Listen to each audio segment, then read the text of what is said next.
sayang dari hati,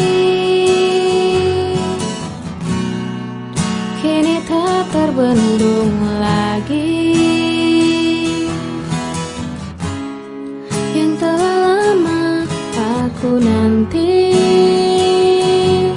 kau pujaan hati.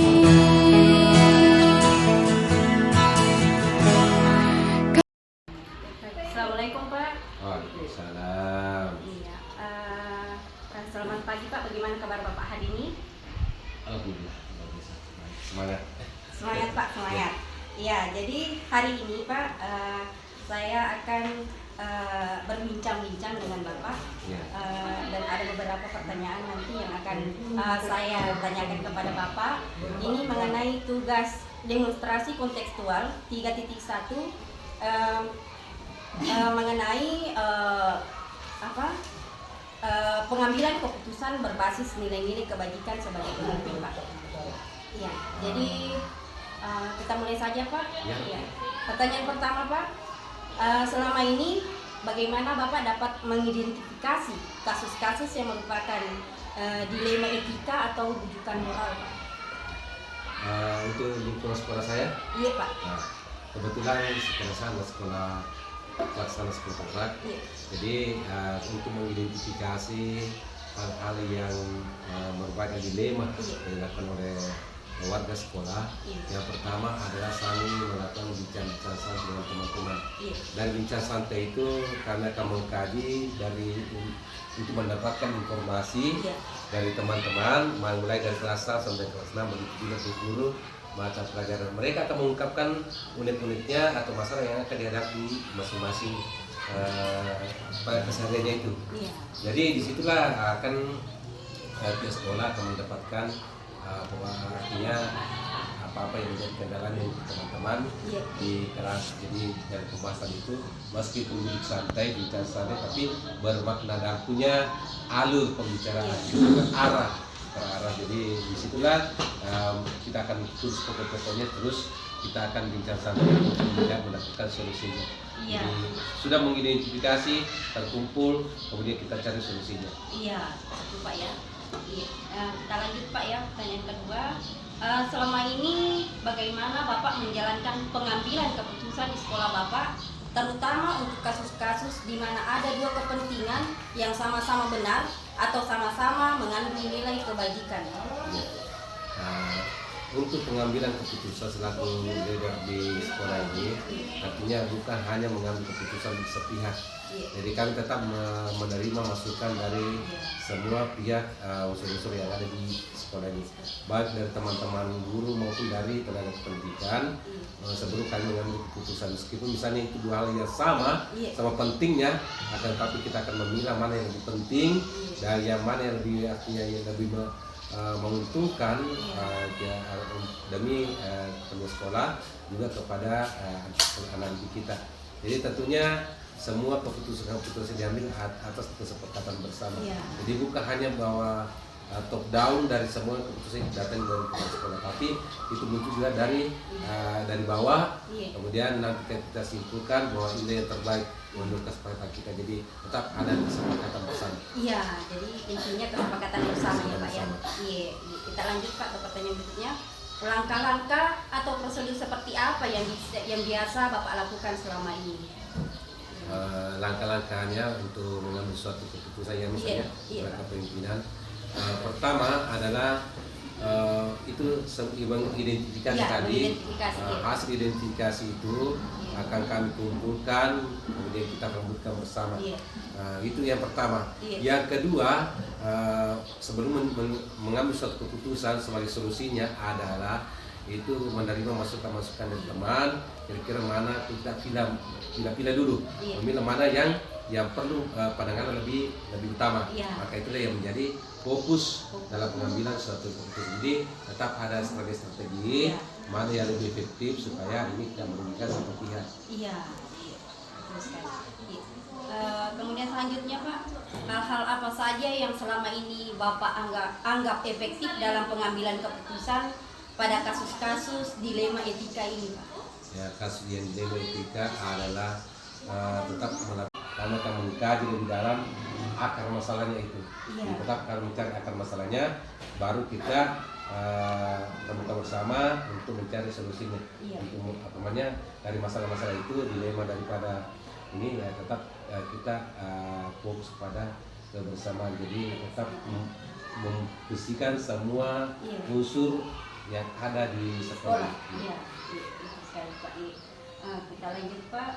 Hal-hal apa saja yang selama ini merupakan tantangan dalam pengambilan keputusan pada kasus-kasus dilema etika ini? Ya, misalnya ada kasus-kasus dilema etika, tantangannya adalah yang pertama adalah perubahan mindset dulu. Iya. Di perubahan mindset ini tantangannya adalah tidak semua memberikan pendapat saya. Iya, betul. Pasti ada tantangan bagaimana ini bisa mengubah daripada misalnya dari zona nyaman kita mengubah ke apa namanya, tentu ada tantangannya, tidak artinya pasti ada ya ada tantangan, tentu ada prosesnya. Iya. Dia berproses. Jadi itulah tantangannya, artinya tidak langsung kita ubah. Iya. Misalnya ada dilema etika, kita mengubah tidak semudah itu langsung kita ubah, tapi berproses. Iya, berproses Pak. Kita lanjut Pak. Apakah Bapak memiliki sebuah tata cara atau jadwal tertentu dalam sebuah penyelesaian kasus dilema etika? Apakah Bapak langsung menyelesaikan di tempat atau memiliki sebuah jadwal untuk menyelesaikannya? Bentuk atau prosedur seperti apa yang Bapak jalankan? Tergantung dari masalah itu. Iya. Masalah dilema etika tergantung. Ada yang bisa langsung misalnya diselesaikan pada saat itu. Ada juga yang butuh proses. Jadi yang proses inilah yang ada jadwalnya. Iya. Itu biasanya di sekolah kami itu kami selesaikan pada setiap akhir pekan. Iya. Setiap akhir pekan kami akan duduk bersama dalam komunitas belajar. Kita akan bicarakan bersama. Itulah salah satu strategi kita fokuskan di komunitas belajar yang dilaksanakan sekali dalam sepekan. Iya. Selama ini pada akhir pekan itu Sabtu. Sabtu Pak ya. Iya. Iya, kita lanjut Pak. Adakah seseorang atau faktor-faktor apa yang selama ini mempermudah atau membantu Bapak dalam pengambilan keputusan dalam kasus-kasus dilema etika ini? Oh, tentu banyak. Iya. Dari teman, Iya, teman. banyak teman ini selalu membantu. Iya. Ketika ada kasus etika ini pasti ada teman yang proaktif Iya. dan mereka bisa memberikan solusi. Ada teman dari kelas timnya senior, Iya. ada juga dari junior. Iya. Nah itu kami akan kolaborasi dengan pendapat itu sehingga kami selaku pimpinan selalu mengambil keputusan yang tepat. Iya. Jadi intinya kolaborasi Pak ya. Kolaborasi. Iya. Sekali. Baik Pak, dari semua hal yang telah disampaikan, pembelajaran apa yang dapat Bapak petik dari pengalaman Bapak mengambil keputusan di dilema etika? Pembelajaran adalah saling menghargai, Ya, saling menghargai, saling menghormati, dan kolaborasi. kolaborasi. Nah, itu. Iya. Artinya semua ini tidak bisa kita melakukan suatu kegiatan tanpa adanya kolaborasi, saling menghargai, saling. Kemudian pelan satu kita mengambil keputusan sesuai dengan koridor yang ada. Iya. Kita mengambil keputusan yang tepat. Iya, tepat. Iya. Artinya kolaborasi, saling menghargai, Saling menghargai, menghormati. saling menghormati, Iya. saling apa namanya, saling mengisi satu sama lain. Ya, saling mensupport Pak ya. Jadi itulah tadi beberapa hal yang saya tanyakan sama Bapak. Mudah-mudahan saya bisa mengikuti jejak Bapak. Jadi Bapak ini adalah salah satu kepala sekolah di UPT SD Negeri 4 Carawali dan beliau adalah panutan saya. Insya Allah kedepannya mudah-mudahan saya bisa mengikuti jejak Bapak untuk kedepannya. Ya, terima kasih banyak Pak atas waktunya. Terima kasih. Terima kasih telah membantu saya dalam tugas ini. Sekian. Assalamualaikum warahmatullahi wabarakatuh. Waalaikumsalam warahmatullahi wabarakatuh. Baik, assalamualaikum warahmatullahi wabarakatuh. Waalaikumsalam warahmatullahi wabarakatuh. Iya. Perkenalkan saya Suryanti dari UPT SD Negeri 1 Carawali. Hari ini saya akan melakukan bincang-bincang dengan Ibu Kepala Sekolah dari UPT SD Negeri 1 Carawali. Iya. Iya. Beliau ini adalah kepala sekolah di UPT SD Negeri 1 Carawali. Jadi ini Bu Aji terkait dengan tugas saya di modul 3.1 ini mengenai demonstrasi kontekstual modul 3.1 pengambilan keputusan berbasis nilai-nilai kebajikan sebagai pemimpin. Ya. Baik Bu Haji, untuk hari ini sesi hari ini ada beberapa pertanyaan Bu Haji yang ingin saya tanyakan. Yang pertama Bu Haji, selama ini bagaimana Bu Haji dapat mengidentifikasi kasus-kasus yang merupakan dilema etika ataukah bujukan moral? Ya, terkait istilah dilema, etika atau bujukan moral, Ibu kurang familiar dengan istilah tersebut.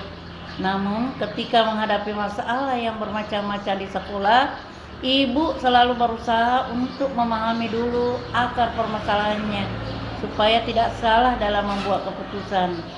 Ibu harus bisa mengidentifikasi apakah ini masalah bisa diselesaikan secara musyawarah, secara kekeluargaan, atau harus melibatkan ranah hukum. Iya, baik Bu Haji. Kita lanjut ke pertanyaan berikutnya Bu Haji. Selama ini bagaimanakah Ibu Haji menjalankan pengambilan keputusan di sekolah Ibu Haji, terutama untuk kasus-kasus di mana ada dua kepentingan yang sama-sama benar atau sama-sama mengandung nilai kebajikan Bu Haji? Iya, jika kepentingan sama-sama benar, maka Ibu akan melihat apakah nilai kebenaran itu untuk pribadi saja atau personal individu atau untuk orang banyak. Misalnya di sekolah, apakah untuk kepentingan individu atau semua warga sekolah? Kemudian memiliki dampak bagaimana, baik jangka panjang ataupun untuk masa depan sekolah. Iya, itu ya Bu Haji. Ya, kita lanjut ke pertanyaan berikutnya Bu Haji. Langkah-langkah atau prosedur seperti apa yang biasa Ibu Haji lakukan selama ini? Iya, bahwasanya sebelum mengambil keputusan, saya akan konfirmasi dulu kepada yang terlibat dalam sebuah permasalahan. Saya harus mendengarkan tidak hanya dari satu orang saja, tetapi juga dari orang lain. Misalnya, ketika saya mendengarkan kasus murid di sekolah, saya tentu akan bertanya dengan siswa yang melihat ketika terjadi masalah. Bertanya kepada guru yang bersangkutan, supaya saya mendengar kejelasan permasalahan. Baru saya membuat keputusan. Iya, bagus sekali Bu Haji, tepat sekali. Lanjut ke pertanyaan berikutnya Bu Haji. Iya. Hal-hal apa saja yang selama ini Bu Haji anggap efektif dalam pengambilan keputusan pada kasus-kasus dilema etika Bu Haji? Iya. Setiap permasalahan pasti Ibu akan melihat dulu akar permasalahannya. Kemudian bertanya kepada pihak-pihak terkait. Kemudian Ibu juga berdiskusi dengan orang lain untuk selanjutnya berpikir objektif untuk membuat keputusan. Iya, seperti itu Bu Haji ya. Iya, berpikir objektif untuk membuat sebuah keputusan. Oke, baik, kita lanjut ke pertanyaan berikutnya Bu Haji. Pertanyaan kelima, hal-hal apa saja yang selama ini merupakan tantangan dalam pengambilan keputusan kepada kasus-kasus dilema etika ini Bu Haji? Iya. Semua keputusan yang menyangkut banyak pihak pasti tidak akan membuat semua merasa puas. Pasti ada saja yang tidak suka. Tapi kita jangan sampai kalah. Selama keputusan yang kita buat sudah mementingkan banyak pihak, benar dan dapat dipertanggungjawabkan. Jadi tantangannya justru ada pihak-pihak yang tidak suka. Tapi namanya manusia biasa, pasti ada saja yang tidak suka. Ya, seperti itu ya Bu Haji ya. Ya, yang jelas memang dalam suatu permasalahan itu pasti ada yang tidak suka dan ada yang suka. Iya, jelas. Kita lanjut ke pertanyaan berikutnya Bu Haji. Apakah Bu Haji memiliki sebuah tata kala atau jadwal tertentu dalam sebuah penyelesaian kasus dilema etika? Apakah Ibu Haji langsung menyelesaikan di tempat atau memiliki sebuah jadwal untuk penyelesaiannya? Bentuk atau prosedur seperti apa yang Ibu Haji jalankan? Tidak ada jadwal khusus untuk penyelesaian kasus. Kalau masalahnya kecil dan harus saat itu juga diputuskan, maka dibuatlah keputusan pada saat itu juga. Kalau masalahnya berat, melibatkan banyak pihak, tentu tidak bisa diselesaikan hari ini juga, tetapi bisa besoknya. Yang penting tidak membuat masalah berlarut-larut. Iya, seperti itu ya Bu Haji ya. Iya. Kita lanjut ke pertanyaan berikutnya Bu Haji. Adakah seseorang atau faktor-faktor apa yang selama ini mempermudah atau membantu Ibu Haji dalam pengambilan keputusan dalam kasus-kasus dilema etika ini? Biasanya ibu akan berdiskusi dengan pengawas sekolah jika kaitannya kedinasan. Kemudian Pak Amin selaku komite sekolah, ibu juga sering berdiskusi dengan suami ibu yang sama-sama kepala sekolah, juga dengan teman-teman guru di sini. Iya, baik Bu Haji. Jadi ada beberapa faktor ada beberapa yang mempermudah Bu Haji ya. Iya, Jadi iya. tadi itu berdiskusi dengan suami ataupun Suami, dengan komita ya, Iya. dengan guru-guru di sekolah. Iya. Ya, baik sekali Bu Haji. Kita lanjut ke pertanyaan berikutnya. Dari semua hal yang telah disampaikan, pembelajaran apa yang dapat Ibu Haji petik dari pengalaman dalam pengambilan keputusan dilema etika ini Bu Haji?